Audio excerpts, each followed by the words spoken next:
In just 6 minutes, Jasmine Crockett, a resilient black attorney, shook the foundations of a federal courtroom. She didn't just walk in with case files. She carried the truth powerful enough to bring down a man who had ruled the courtroom for decades, Judge Howard Gates. With cameras rolling and the public watching closely, an unexpected confrontation unfolded. No one anticipated that within minutes, the man who once wielded absolute authority from the bench would be stripped of it completely. And when the moment came, he didn't walk out with dignity. He was escorted out in handcuffs, silenced by the very justice he betrayed. At 8 a.m., the halls of the Western District Federal Courthouse pulsed with quiet tension. The air felt thick, not just with anticipation, but with something heavier, something systemic. As Jasmine Crockett approached, each step she took on the cold granite floor echoed like a challenge. Dressed in a charcoal gray suit, her posture was composed, confident, yet beneath it, she carried the weight of what she was about to confront. In her hand was a thick stack of files marked boldly, State versus Lawson, misappropriation of public funds. But it wasn't just the case that made this day feel different. Jasmine had taken on armed criminals and crooked officers before. What unnerved her now was the man sitting in the judge's chair, Howard Gates. The moment she entered the courtroom, she felt it. Not a welcome, not a nod of recognition, but a cold, calculated stare from the bench. Judge Gates didn't greet her. He didn't even acknowledge her presence. Instead, he glanced at his watch, then gave her a look that seemed to ask, "Why are you here?" The message was clear. She didn't belong. Not in this courtroom, not in this fight, not in his world. Across the room, the defendant Charles Lawson, a wealthy real estate developer, sat casually with his attorney, toying with his designer watch like it was just another Monday. He didn't look worried. He even smiled at someone near the prosecution bench, as though they were about to watch a routine performance. Jasmine noticed everything. The 3 reporters in the back row, the live cameras, the worn coat of the elderly black woman who had just been told by a court officer she was sitting in the wrong seat. She had quietly apologized, bending with age and humility. Yet the white man next to her, sprawling across his bench, remained unbothered and uncorrected. It wasn't a mistake. It was a symbol, a silent code of who had power in this place and who didn't. And that was when Jasmine understood, truly and viscerally, that she hadn't walked into a courtroom. She had stepped into a fortress built on old power, bias, and silent complicity. Every glance from the staff, every smirk from the defense table, even the judge's refusal to greet her, it all whispered the same thing. You don't belong here. But she didn't flinch. She didn't let her anger surface. Not yet. Instead, it simmered beneath her composed exterior like embers under ash. This case wasn't just about budget fraud anymore. It was about something far deeper, a challenge to the rotten core of a system that had survived too long on silence. And in that moment, Jasmine Crockett knew this wasn't just a trial. It was war. A war for truth, dignity, and justice in a courtroom where those things had long been forgotten. From the moment Jasmine Crockett stepped into that courtroom, she felt it, a quiet, suffocating tension, like the air itself had already chosen sides. But it wasn't just tension, it was rejection. Cold, calculated rejection. Eyes followed her, not with curiosity, but with scrutiny. The kind that isn't searching for the truth, but for flaws, weaknesses, reasons to discredit. As she placed her files on the prosecution table, it became clear no one expected her to win. In fact, no one wanted her to. They were waiting for her to fail. The defense attorney, a man whose silver hair and smug expression screamed years of privilege, exchanged a knowing glance with Judge Gates. It was subtle, but it spoke volumes. We know how this ends. The judge arched an eyebrow, then tapped his fingers on the desk, not as a gesture of boredom, but as if savoring the moment before the hunt began. Jasmine stood her ground, steady and poised. But inside, she could feel the walls of the courtroom closing in. Every person in the room seemed part of an unspoken pact, a performance in which she was not only unwelcome, but miscast. The bailiff avoided eye contact. The court clerk barely concealed a smirk. The jury, made up of stone-faced strangers, refused to look at her directly. Then came the first cut. "I hope Miss Crockett isn't here to turn this into a circus," Judge Gates said, his voice slicing through the silence like a blade. No mention of the case. No acknowledgement of her role.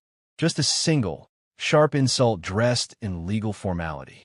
A few quiet chuckles floated from the back of the room.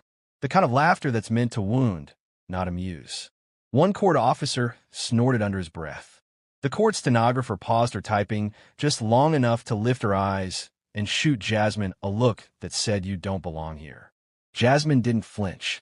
She had learned long ago how to stand tall in rooms built to exclude her. But the message was clear. This wasn't just about evidence or truth. It was about power. And Jasmine, a black woman standing in a courtroom dominated by white men, was never meant to possess it. The room, in all its formality and ritual, had already decided the story it wanted to tell. The judge would preside like a king, the defense would charm the jury, and Jasmine would be the outsider who got in over her head. She wasn't supposed to command the room. She wasn't supposed to win. She was supposed to be outwitted, outmaneuvered, and dismissed. But what they didn't know, what they refused to see, was that Jasmine Crockett had spent her entire life preparing for rooms like this. She'd stood up to crooked cops. She defended the poor and voiceless. She knew what it felt like to walk into a space where every glance was a test, every word a trap.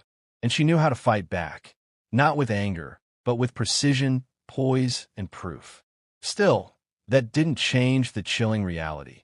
She was alone in that courtroom, not just physically, but symbolically.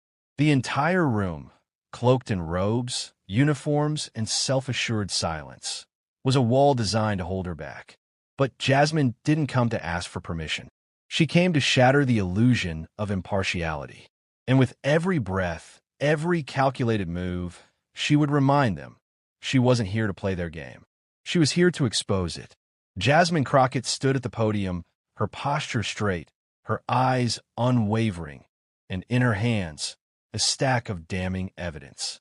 Spreadsheets, wire transfers, bank records. This wasn't just paper. It was proof. The kind of proof that, in any fair courtroom, would have spoken louder than opinion, louder than politics, louder than power. She began carefully.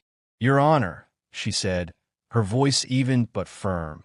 "This data was gathered and certified by 3 independent financial agencies. It reveals an unusual transfer pattern, twice the approved amount, into the defendant's own company." But she didn't even finish her sentence before the insult came. Judge Gates leaned back in his chair, interlaced his fingers behind his head, and sneered. "Oh no, not this again," he said, his voice laced with mockery. Then he waved a dismissive hand, as though brushing off a bad waiter. "I don't have time for boring numbers." The courtroom, already complicit in silence, reacted with quiet satisfaction. A soft laugh echoed from the back row. A bailiff snorted. The court reporter, who had been typing diligently, stopped and looked up, not in surprise, but in boredom. Lawson's defense attorney smirked and tapped his pen against the desk, as if counting down the minutes until the show ended. Jasmine stood there, silent for a beat. Not because she didn't know what to say, but because she had just witnessed the truth being laughed at again. This wasn't about evidence anymore. This was about erasure. She looked at the jury, hoping to find even one pair of eyes that acknowledged the weight of what she was saying. But every gaze shifted downward, as if she were a burden they didn't want to carry. As if her voice, her evidence, her presence was just inconvenient. The judge hadn't even looked at the documents. He hadn't asked a single question. He hadn't challenged the numbers or the sources. He simply mocked them. Mocked her. And that's when Jasmine truly understood. Her words were never going to be measured by their accuracy. They were going to be measured by who she was. A black woman in a courtroom where every nod, every smirk, every dismissive gesture reminded her she didn't belong. The numbers could be airtight. The paper trail undeniable. The corruption blatant. But none of it mattered. Not here. Not in a room that had already decided that the messenger made the message worthless. Still, she didn't falter. She spoke again, this time with more force, This report includes the original budget approval, and this transfer record, signed and time-stamped, shows $24.8 million moved to a shell company directly linked to Mr. Lawson. The judge gave a soft, cruel chuckle. Very creative, Miss Crockett, planning to write a financial novel. Another round of condescending laughter rolled through the courtroom like a wave. Jasmine's chest burned, not with shame, but with the slow, rising heat of fury. But she held it. She swallowed it. Because she knew they wanted her to react. They wanted to call her emotional, dramatic, unstable. They were baiting her, inviting her to fall into the stereotype they had already assigned to her. But Jasmine wouldn't give them that satisfaction. She didn't scream. She didn't tremble. She stood tall in the face of their mockery, clutching the truth like a blade. Because deep down, she knew something they hadn't realized yet. They weren't laughing at her evidence. They were laughing because they knew it was real. And that's what made it dangerous. Jasmine Crockett didn't raise her voice. She didn't need to. As the courtroom buzzed with smug laughter and thinly veiled contempt, she calmly reached into her briefcase and pulled out another folder. This one thicker, sealed with a red band, and marked with the emblem of the State Treasury Department. She walked to the projector without a word and placed the first document on the screen. This, she said, her voice unwavering, is the official contract between the city and Lawson's development company, initially approved for $12.5 million. Then, she flipped to the next page.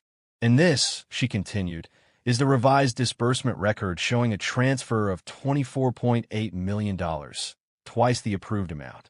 The courtroom shifted. A few heads tilted, eyes narrowed, and then she revealed it. The final page, a document authorizing the out-of-budget transfer, signed, stamped, and dated. And at the bottom of that page, in bold black ink, was the unmistakable signature of Howard R. Gates. It hit like a thunderclap. For a moment, no one moved. No one spoke. Even the judge himself froze. His name was projected on the screen behind Jasmine, glaring under the harsh courtroom lighting, larger than life and impossible to ignore. A woman in the gallery covered her mouth. A reporter's pen stopped mid-sentence. A juror let out a soft gasp. Jasmine didn't look at the document. She didn't have to. Her eyes were locked on Judge Gates, high on his bench, draped in his robe, clutching tightly to an illusion of authority that was beginning to crack. Gates leaned forward slowly, as if needing to see the page more closely, like he could somehow erase it with his stare alone. Then, with a voice that lacked its usual steel, he muttered a single word. Invalid. Jasmine blinked. Your Honor, I said. He repeated, louder this time, his voice regaining its cruel edge. It's invalid. But this document, it's inadmissible, he snapped, finally looking her in the eye. Not as a judge assessing evidence, but as a man whose power was being threatened. Move on. The entire room held its breath. Jasmine's heart pounded, not with fear, but with rage. She had just exposed clear, indisputable evidence that this judge, the one presiding over the case, had signed off on a fraudulent financial transfer. And with one word, invalid, he was trying to erase it. There was no legal basis. No statute citiv. No procedurale bjexchen. Just a denial, naked and bold. A desperate attempt to survive the truth. Whispers rippled through the courtroom. Oh my God. He really did sign it, someone muttered. But no one stood. No one objected. Not the bailiffs. Not the clerk. Not the defense. Because they all knew. They had known. And now, they were watching the mask slip. Gates tapped his gavel. Not with authority, but with panic. The document is to be disregarded. Jasmine didn't move. She didn't speak. She simply stared at him, her silence louder than any rebuttal. The truth had just been laid bare. A federal judge, the man responsible for overseeing justice, had signed the very document at the center of a multi-million-dollar corruption scheme. And in front of cameras, witnesses, and a full courtroom, he had declared the evidence invalid. Not because it wasn't real, but because it was too real to allow. And now, Jasmine knew. This trial had just become something far bigger than Lawson. She wasn't just prosecuting a developer. She was standing against a judge who had turned the law into a weapon and was now trying to use it to bury the truth alive. The evidence had been presented. The numbers were clear. The signature undeniable. But Jasmine Crockett wasn't met with rebuttals or counterarguments. She was met with ridicule. As the document bearing Judge Gates's signature remained glowing on the projector, the courtroom's silence twisted into something uglier, mockery dressed as law. Judge Gates didn't ask for clarification. He didn't request expert analysis. Instead, he leaned back in his chair with a smirk that cut like a razor and said coldly, "Miss Crockett, I strongly advise you to tone down these emotional theatrics. This is a courtroom, not some stage for overdramatic performances." His words didn't strike the evidence. They struck her. It was no longer about the facts. It was personal now, a direct attack on her character, her intelligence, her presence. Another quiet chuckle rippled through the room. A middle-aged man near the back muttered, just loud enough for Jasmine to hear, "Black female, and she thinks she can win here." The words sliced through the air like barbed wire. Yet no one objected. No one corrected him. Not the bailiff. Not the clerk. Not even the judge, whose silence was an endorsement. Jasmine felt the weight of 1,000 invisible hands trying to push her down. They weren't just questioning her case. They were questioning her right to exist in that space, to wear the suit she wore, to stand at that podium, to speak truth in a room that had always belonged to someone else. She gripped the files tighter. Her fingernails pressed into her palm until it hurt. But she didn't show it. Her voice remained steady, her eyes locked on the man who had just tried to dismantle her dignity with a few careless words. She could feel it now, how rehearsed it all was. This wasn't the first time Gates had silenced someone. It wasn't the first time a woman, especially a black woman, had been told to calm down, to stop being emotional, to know her place. It was an old playbook, one he had mastered, one the courtroom had watched too many times to even flinch. Every sneer from the gallery, every dismissive look from the defense, every passive shrug from the court staff, it all blended into a wall of unspoken complicity. They didn't have to say it out loud. "This place isn't for you." But Jasmine Crockett had heard those words her entire life. And every time, she'd responded the same way. Not with bitterness, but with unbreakable clarity. So she spoke, not louder, not angrier, but sharper. "Then I will let the next piece of evidence speak for itself," she said. Her tone was calm, but behind it was fire. A fire that couldn't be laughed away or buried beneath robed authority. Because what Gates didn't understand, what none of them seemed to understand, was that Jasmine wasn't here to play a part in their performance. She was here to burn the script, and they had just handed her the match. The courtroom had gone quiet, not the kind of silence that comes with order, but the kind that signals something is about to break. Jasmine Crockett knew that moment had arrived. With calm precision, she reached for a small speaker on the prosecution's table. She didn't say anything flashy. She didn't raise her voice. She simply pressed play. A crackle of static cut through the air. Then the voice. It wasn't Jasmine. It wasn't a witness. It wasn't a lawyer. It was Judge Howard Gates. Clear, authoritative, recognizable. "Make sure that girl never gets near the ledger." Understood. The words landed like a bomb. Gasps erupted. A pen dropped. A woman in the back row covered her mouth. The temperature in the room seemed to drop 10 degrees. Gates, who had spent the trial lounging in quiet dominance, now looked up sharply, eyes wide, jaw tense. For the first time, his polished composure cracked. Jasmine didn't flinch. Her voice rang out, measured but heavy with purpose. "Does everyone hear whose voice that is?" She didn't need to say the name. Everyone knew. Everyone had heard it, clear as day. Not a rumor, not a theory, not a coincidence. It was him, the man in the robe, the man who was supposed to uphold justice, commanding someone to hide the truth. There was no way to spin it, no way to twist or reinterpret. It wasn't a slip of the tongue. It was a directive, a threat.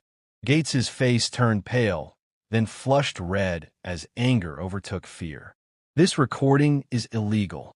It cannot be presented in court," he barked, voice cracking under pressure. But it was too late. The courtroom was already changing. Reporters leaned forward in their seats. Jurors whispered to one another. Court officers stood frozen, unsure whether to follow his orders or stare at him like everyone else was doing now. With disbelief, even disgust. Jasmine didn't back down. She lifted a document high above her head, her tone unwavering. This is a legally obtained recording authorized by the state prosecutor's office and verified by the federal inspector 3 weeks ago. I have adhered to every legal protocol. A ripple moved through the room like a wave of recognition. This wasn't just shocking, it was irrefutable. The silence that followed wasn't denial anymore. It was realization. People had come to this courtroom expecting a trial about money. Corruption. Maybe privilege. But they hadn't expected to hear a judge, a federal judge, instruct someone to suppress evidence, to protect himself. And now the audio had made it real. No more whispers. No more innuendo. The curtain had been pulled back, and the voice on the recording had burned through every illusion. This wasn't just a case anymore. It was the exposure of a system's rot from the very top. And Jasmine Crockett, the woman they had underestimated, had just hit play on the truth they never wanted the world to hear. The voice on the recording still lingered in the air like smoke, unshakable, undeniable. Make sure that girl never gets near the ledger. Understood. Judge Howard Gates sat frozen for a moment, like a statue cracked at its core. Then, suddenly, he moved, fast, aggressive, like a man realizing he's been caught with blood on his hands. "This is outrageous," he snapped, standing abruptly from the bench, his voice echoing through the chamber. "This recording is illegal. Illegal. It cannot be admitted into the record." His words, once laced with control, now spilled out in a frantic, cracking cadence. His gavel slammed down against the desk with a force meant to silence, to intimidate, to reclaim lost power, but the sound no longer commanded authority. It sounded like desperation. Jasmine didn't even blink.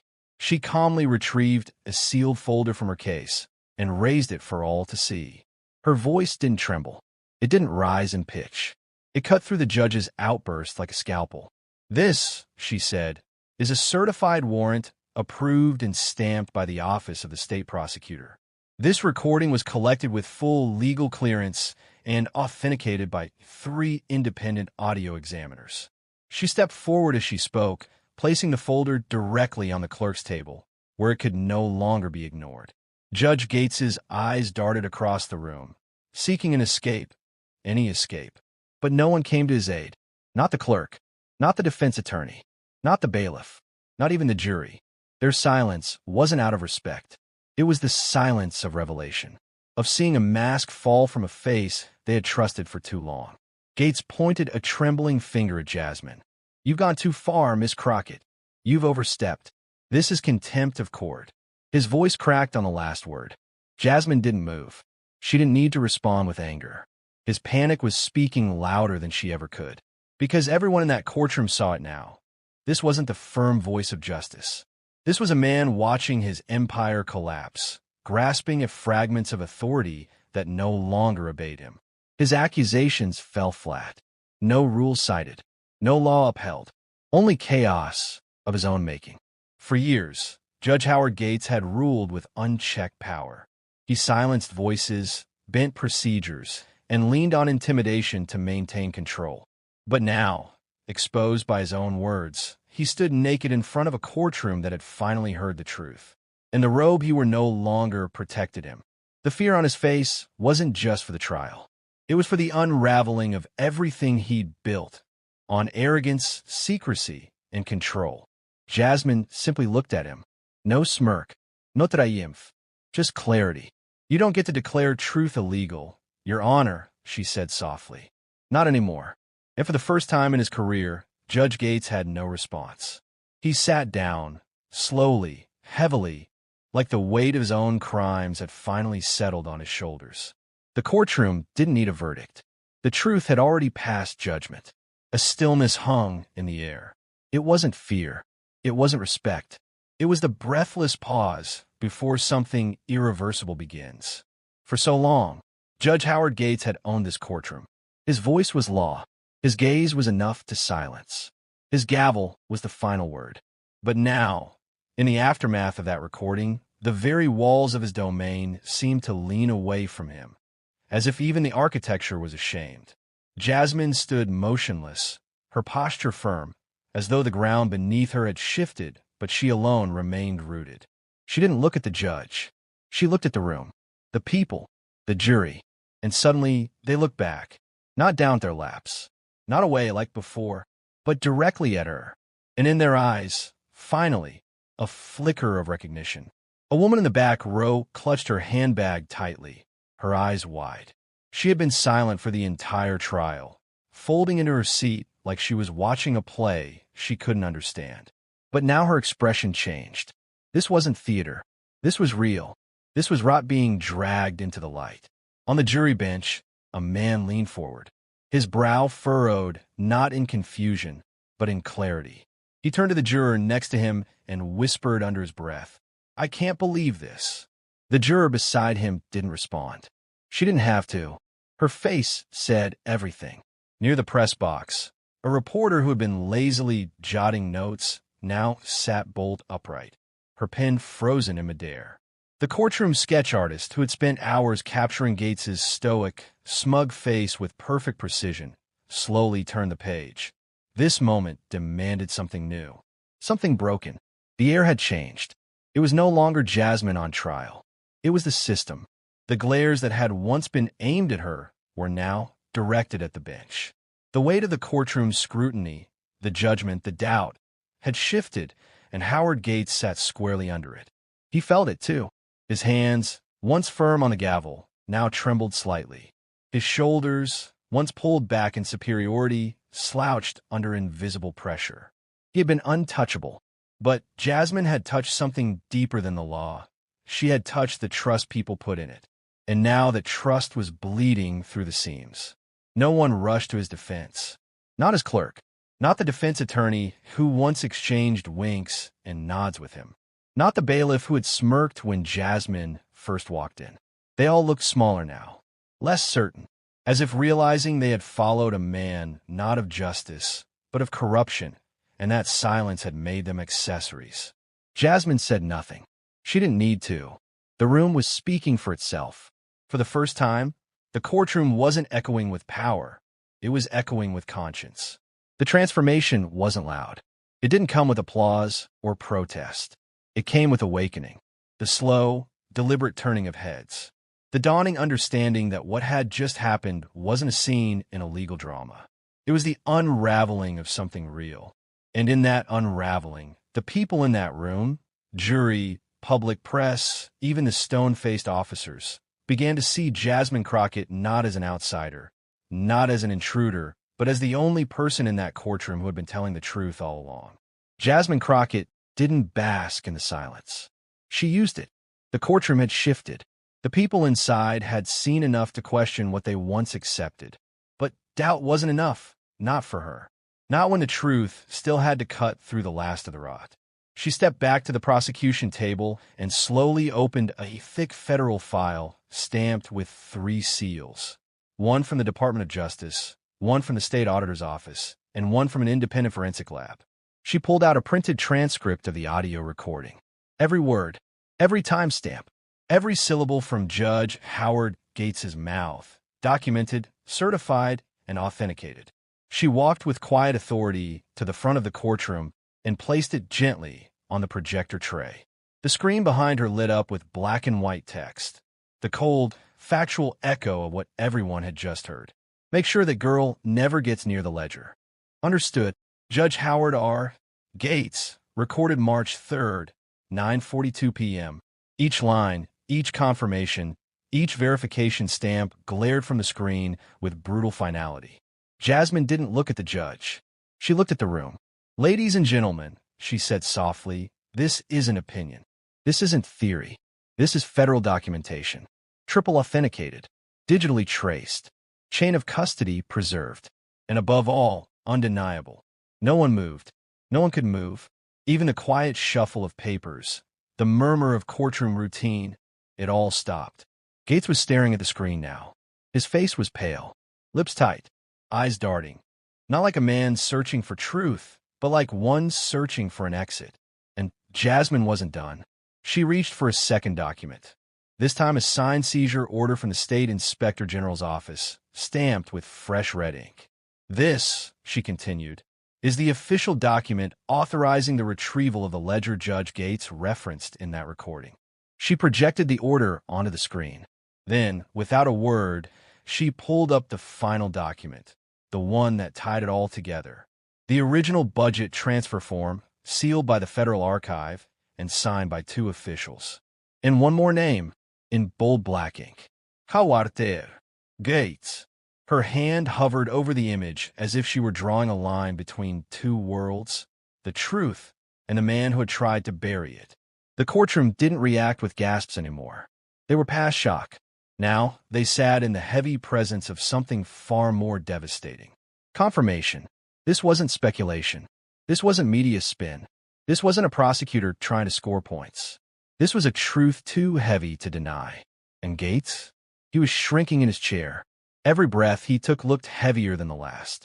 He muttered something under his breath, unintelligible. Then louder, still feigning control. "This is all fabricated. All of it." But no one answered. No one believed him. Because the evidence didn't just speak. It screamed. Jasmine didn't gloat. She didn't smirk. She stood tall, firm, and still. A silhouette of poise in a room where power had finally been forced to look itself in the mirror. And that reflection? It wasn't a judge anymore. It was a criminal. The room was breathless. Not silent, breathless. As if the entire courtroom had been holding in air since Jasmine projected that final document.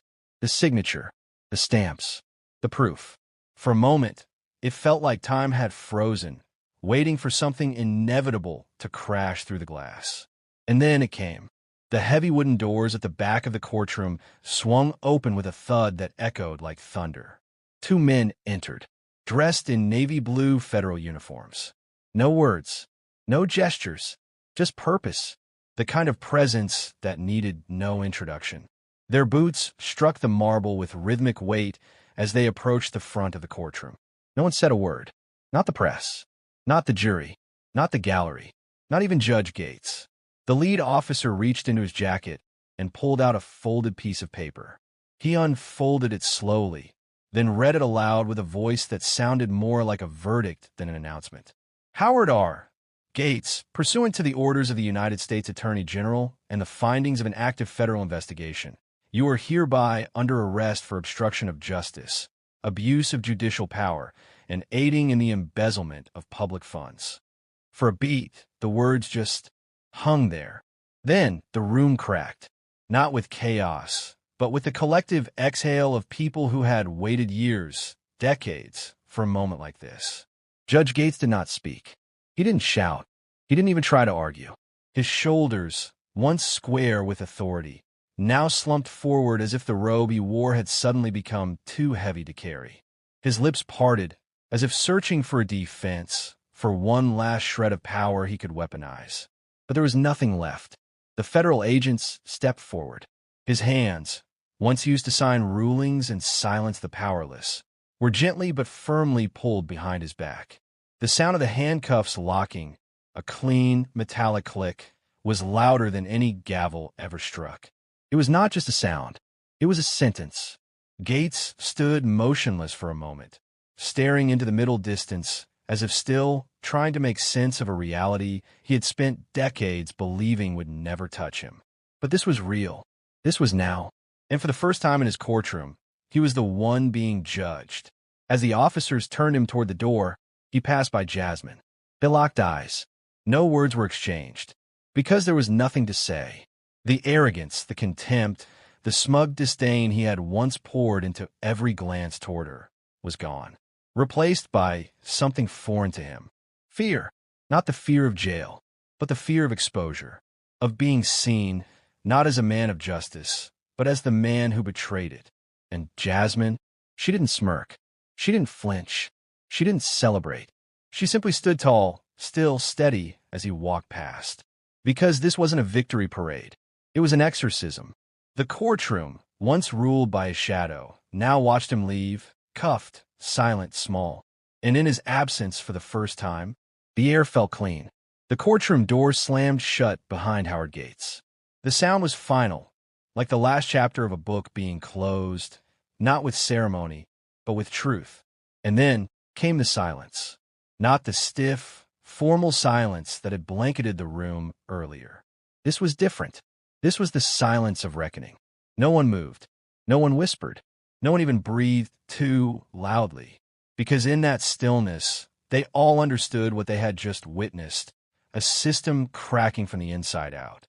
For years, this room had been a temple of illusion, where robes hid corruption, where silence disguised complicity, where power masqueraded as justice. And now, for the first time, that illusion was shattered. Jasmine Crockett stood alone at the prosecution table, her shoulders squared, her eyes fixed not on the door, but on the bench that was now empty. There was no judge anymore, no one behind that high desk, no voice to command the room, no gavel to control it.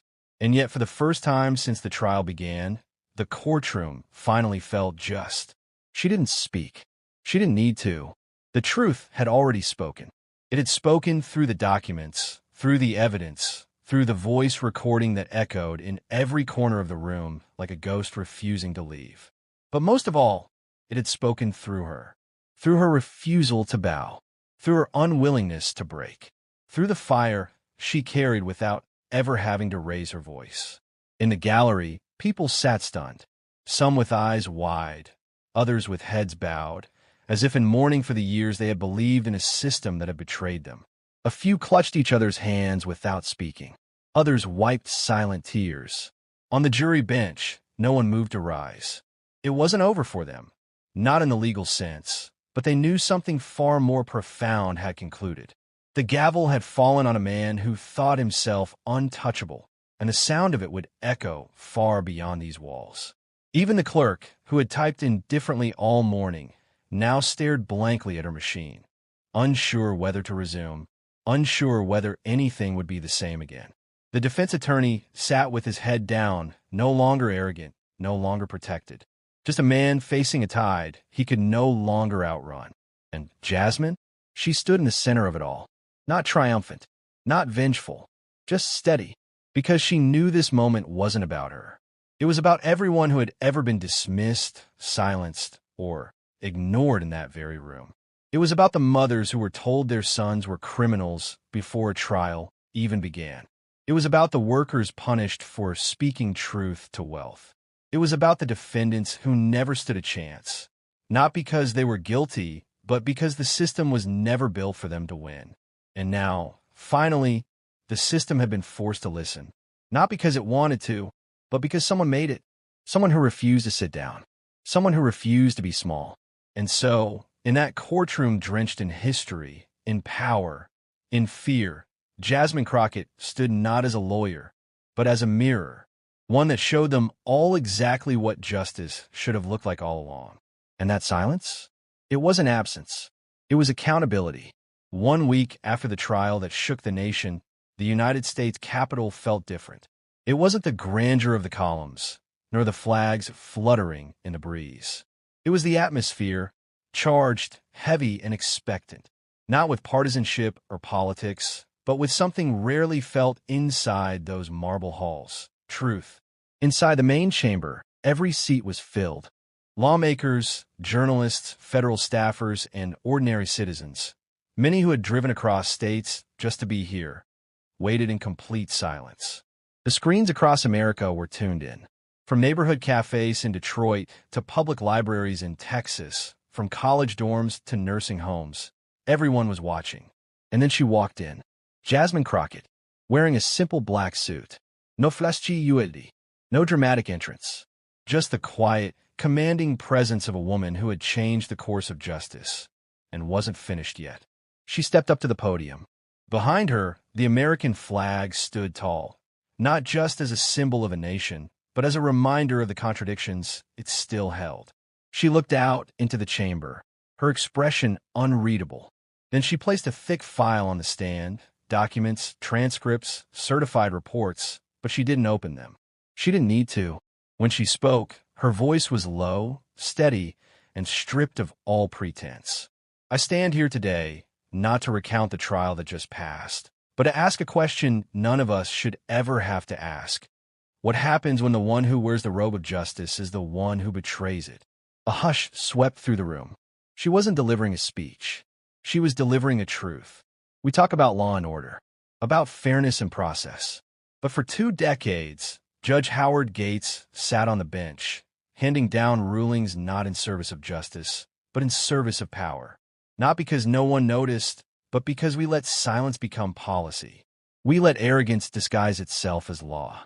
In the front row, an elderly black woman wept silently, holding a worn photo of her son, incarcerated under one of Gates's harshest sentences. Behind her, a middle-aged veteran clenched his fist, his knuckles white, as if holding back something long buried. A law student in the gallery nodded slowly, tears in her eyes, not because of what Jasmine said, but because of what it meant. This isn't just about one man. This is about a system that protected him, that allowed him, that defended him, until someone dared to stand up and say, enough. She paused, not for effect, but because the weight of her own words needed space to land.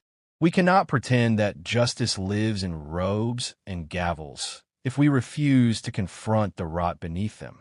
We cannot call this a just country if truth must beg to be heard, and lies sit on high benches. The room remained frozen. One person stood, then another, and then dozens. But they didn't clap. They didn't cheer. They simply stood, in silence, like a vow, like a funeral for complacency. And Jasmine, still steady, still grounded, locked eyes with them, then looked directly into the camera broadcasting to millions. This moment is not about me. It's not even about a courtroom. It's about us. About whether we will let fear and comfort stop us from seeing the truth when it's placed right in front of us. And about whether we will keep letting people like Gates wear power without accountability. Because justice is not a chair. It is not a title. It is not a building. Justice is a choice. She lowered her voice, barely above a whisper, but the whole room leaned forward. And if we want to call this a nation of justice, then it's time we start choosing it. For a long moment after she finished, no one sat. No one moved. Even the cameras seemed to hesitate, as if unsure whether to cut away from something that felt too real to interrupt. Then, finally came the applause. Not loud, not thunderous, but deep, full of tears, of release, of shared grief and awakening. It was not applause for a performance. It was recognition. And in that room, beneath the marble dome of a Capitol that had seen centuries of speeches, one voice, quiet but immovable, had reminded a country that justice is not a system to be trusted blindly. It's a fight to be won, again and again. The ripple didn't stop at the Capitol. Jasmine Crockett's words, spoken with no theatrics, only truth, did not fade when she stepped down from the podium. They did what so many political speeches never managed to do. They traveled across neighborhoods and cities, through late-night news programs, live-stream clips, and grainy phone recordings. Her voice spread, shared not just through headlines, but from mouth to mouth, text to text, heart to heart. In a small diner in Atlanta, the television above the counter replayed the final minutes of her speech. The cook paused mid-order. A waitress turned the volume up. A table of elderly veterans nodded in unison. One of them, gripping his coffee, whispered, "It's about damn time." In a packed classroom at Howard University Law School, a professor canceled the lecture. Instead, she played Jasmine's full statement. Students, many of them young black women, sat in stunned silence, some with fists curled tight, others with tears slipping down their cheeks. One whispered, "She did what they told us was impossible." Across Los Angeles, Miami, Detroit, and Phoenix, something began to shift, not in institutions, but in people. A movement didn't explode. It awakened. And it didn't begin with hashtags or slogans. It began with questions. Why did it take 20 years for a corrupt judge to be held accountable? How many others are still wearing the robe? What happens to the voices that are never heard, simply because they don't carry titles? In barbershops, people debated not just the case, but the structure of courts. In community centers, local leaders began organizing public audits of judges, inviting citizens to submit anonymous stories of courtroom bias. Young attorneys started live streaming breakdowns of real trial transcripts, exposing flaws in plain language for those who never felt safe entering a courthouse. It wasn't just about Howard gates anymore. It was about every gate that had been closed to ordinary people seeking justice. And Jasmine Crockett became more than a woman who exposed a judge. She became a symbol, not of perfection, not of invincibility, but of resistance, of what happens when one voice refuses to lower itself to survive in a system built to erase it. Politicians tried to ride the wave. Some called for reforms they once opposed. Others tried to shift the narrative, suggesting Gates was simply an isolated case. But the public didn't buy it anymore. The illusion had been shattered too publicly, too powerfully. People saw that untouchable was just another word for protected. And now, they wanted accountability. What Jasmine had started was no longer confined to one courtroom. Her stand had become a mirror, forcing an entire country to ask itself whether it was still willing to look away from injustice just because it wore a robe. And across the nation, that mirror kept showing up in conversations, protests, classrooms, podcasts, sermons, street art, and Senate hearings. No one had expected it. Not the system, not the press, maybe not even Jasmine. But when one woman stood in front of power and said no more, a door opened that no one could close again. And behind that door, the people were finally walking in. Far from Capitol Hill, in a small one-bedroom apartment on the south side of Chicago, the TV flickered softly in the corner of the living room. It was old, edges chipped, the screen slightly warped, but it still worked. And tonight, it carried something that neither of its watchers would forget. On the faded couch, a woman slouched back, still in her nurse's scrubs. The name tag on her chest was half torn, the sleeves wrinkled from a 14-hour shift. Her eyes were tired, red at the edges from lack of sleep, but she hadn't turned the television off. Not yet. Beside her sat her daughter, 8 years old, wide-eyed, knees tucked under her chin. Her skin gleamed softly in the light of the screen. Her tiny fingers gripped the edge of a blanket, but her gaze never left the television. On screen was Jasmine Crockett, replaying the final moments of her speech before Congress. No sound in the apartment, only Jasmine's calm, powerful voice filling the room. Justice is not a chair. It is not a title. It is not a building. Justice is a choice. The little girl didn't understand everything Jasmine said. She didn't know what obstruction of justice meant. She didn't fully grasp what a judge was, or why a courtroom could be both powerful and cruel. But she understood one thing perfectly. Jasmine didn't back down. Her eyes watched the way Jasmine stood, the way she stared down power without blinking, the way she spoke not like she was trying to be heard, but like she knew she would be. And something stirred. The girl leaned closer to her mother and whispered, voice small, almost hesitant, like a secret not meant to be heard by the world. "Mom, I want to be like her." The nurse didn't respond right away. Her breath caught. She blinked back the heaviness behind her eyes. Because it wasn't just admiration in her daughter's voice. It was hope. A hope she had tried so hard to protect. A hope she feared would be dimmed by the same walls that had tried to break people like Jasmine, like herself, like every woman who'd ever been told to stay quiet, stay small, stay in their place. But here it was, alive, flickering like the glow from the screen. She turned her head, looked at her daughter, smiled, not wide, not proud, but deep. A smile shaped like a promise. And in that small apartment, with a cracked TV and worn-out shoes by the door, a seed had been planted. Not with fanfare, not with history books, but with a whisper, one that would never make headlines, one that Jasmine would never hear, but one that mattered more than applause ever could. Because that night, justice didn't live in Congress. It lived in a little girl who now believed that truth could win, that her voice could matter, that someday she could be the one standing at the podium. Justice didn't end in that courtroom. It didn't end with the click of handcuffs around a corrupt judge's wrists. It didn't end with a thunderous speech in Congress. It didn't even end with a little girl whispering that she wanted to be brave like Jasmine Crockett. Because justice, real justice, has no final scene, no credits, no closing lines.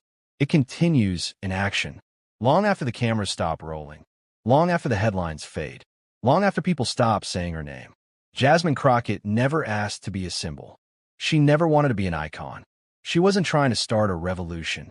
She was simply trying to do what was right in a world that had made doing the right thing nearly impossible.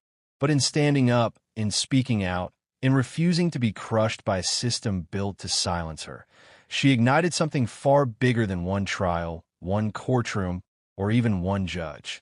She ignited a movement built not on slogans, but on awakening. A collective realization that justice isn't delivered from the top down. It's built from the ground up, not by institutions, but by individuals, by people who say, no more, by voices that refuse to stay quiet when silence is comfortable, by ordinary people who understand that the system, as it stands, doesn't protect everyone equally and never has.